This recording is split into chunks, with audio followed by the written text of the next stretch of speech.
Yes, students of BA Part Second.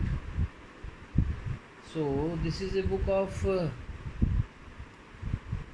poems, paper first, strings of gold, and we have taken Ode to Autumn, the poem to autumn, and 11 lines I had taught you earlier. So from the 12th line means second stanza, uh, you follow in this textbook whatever I am teaching you. Who hath not seen thee, किसने तुम्हें नहीं देखा. Hath, H-A-T-H, this is old English, means who has not seen thee. Thee means you. O-F-T, oft means often. Amid thy store. तो ये पतझड़ की ऋतु के विषय में कवि बता रहा है कि पर्सोनिफिकेशन किया है इसने, मानवीकरण हिंदी में कहते हैं, कि जैसे कोई सजीव मनुष्य हो ऑटम, और ये कहा जा रहा है कि हु हैथ नॉट सीन दी, किसने तुम्हें नहीं देखा. ऑफ्ट मीन्स ऑफन, एमिड दाई स्टोर, तुम्हारे खजाने के बीच में.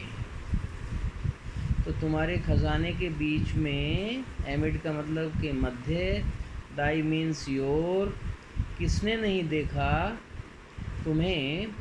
समटाइम्स हुएवर सीक्स एब्रोड, और कभी कभी, हुएवर का मतलब जो भी, सीक्स का मतलब चाहता है, एब्रोड का मतलब बाहर जाना, घर से बाहर निकलता है. तो किसने तुम्हें नहीं देखा, मे फाइंड, कोई भी बाहर जाने वाला ढूंढ सकता है. Thee means you, sitting careless means sitting very free, तो तुम बिल्कुल अलमस्त तरीके से बैठे हुए होते हो on A granary floor. Granary का मतलब होता है खलिहान.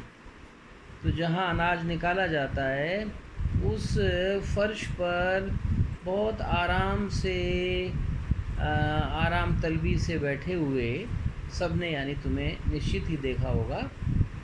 दाई हेयर सॉफ्ट लिफ्टेड, और उस समय ऐसा लगता है कि तुम्हारे बाल बहुत हल्के हल्के ऊपर उठे हुए हों.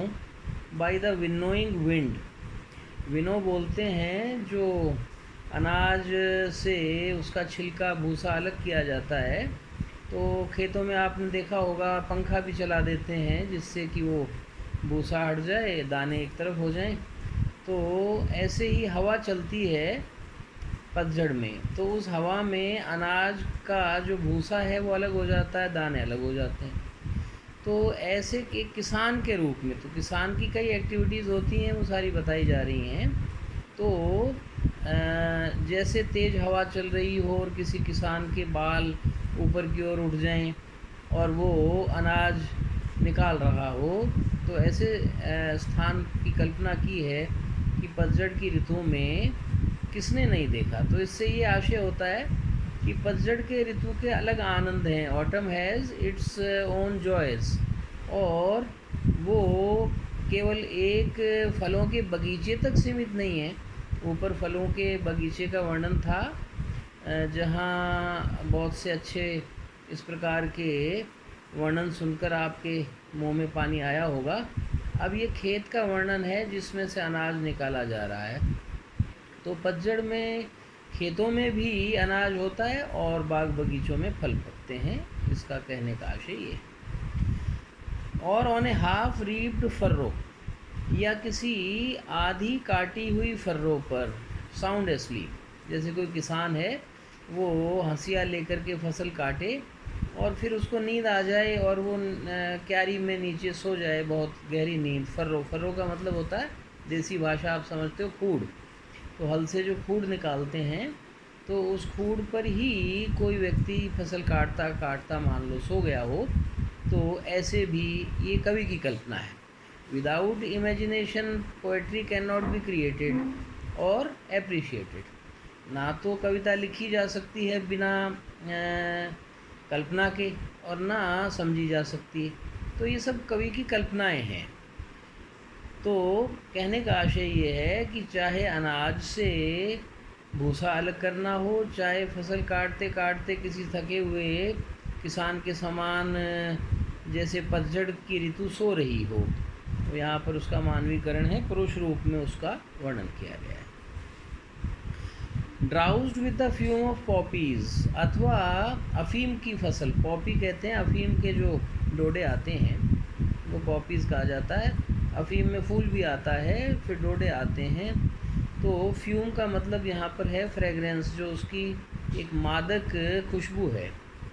तो ड्राउज्ड का मतलब उससे नशे में जैसे हो गया हो कोई किसान अफीम की फसल काट रहा हो।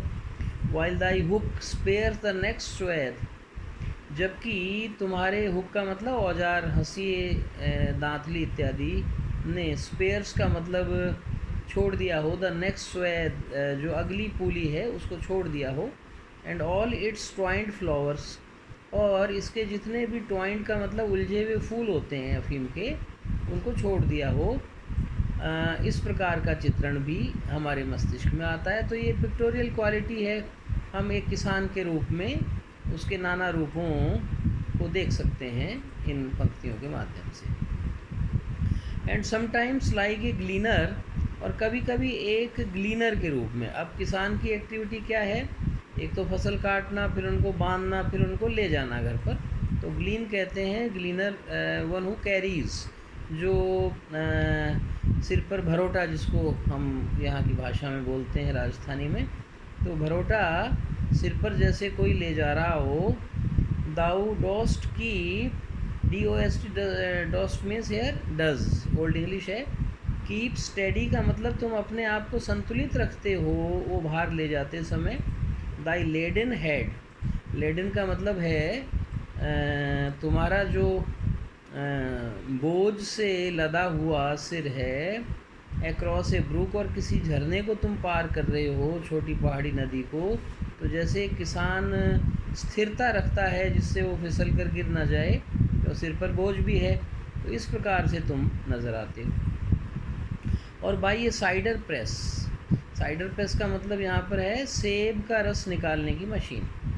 तो किसी साइडर प्रेस के पास में जैसे तुम खड़े हो, तो पर्सोनिफिकेशन है। विद पेशेंट लुक, और बड़े धैर्य से तुम देख रहे हो। द वॉचेस्ट, तुम वॉच करते हो। द लास्ट ऊजिंग्स, ऊजिंग्स कहते हैं रस का निकलना। तो आवर्स बाई आवर्स, तो जैसे आप गन्ने का रस देखते हो, ऐसे ही जहाँ सेब है हिमाचल इत्यादि में, वहाँ मशीनें लगी रहती हैं बागों में, और वो लोग रस निकालते हैं, बॉटल्ड करते हैं और उनको आगे बेचते हैं। तो यहाँ भी इंग्लैंड का वर्णन है कि ऐसा लगता है कि सेब के बगीचों में भी किसी मशीन के पास खड़े होकर के तुम उनके रस को देख रहे हो। लास्ट ऊजिंग्स का मतलब अंतिम रस की बूंदें जब तक उन से न निकल जाएं। तो बड़ा सुंदर वर्णन है और बार बार आपके सेंसेस को अपील की गई है इसमें। Where are the songs of spring, तो पोएट चैलेंज कर रहा है कि स्प्रिंग के सॉन्ग्स कहाँ गए।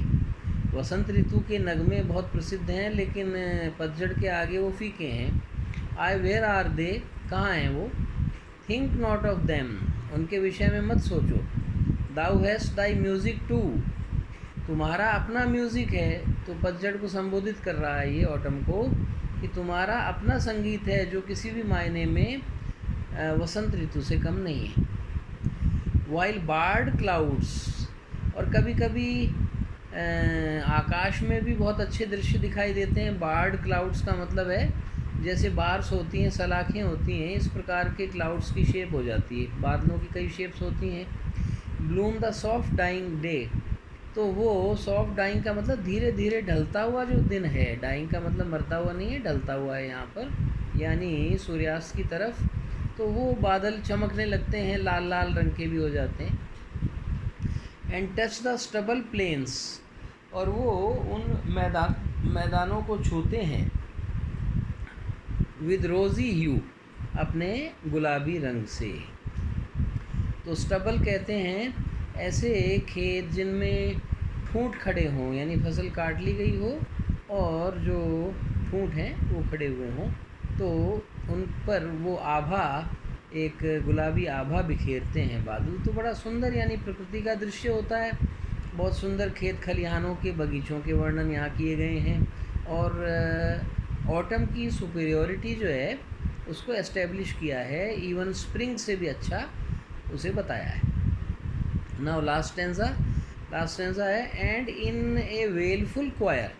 और कभी कभी ऐसा भी होता है कि वेलफुल का मतलब होता है शोकाकुल, क्वायर का मतलब है ग्रुप सॉन्ग।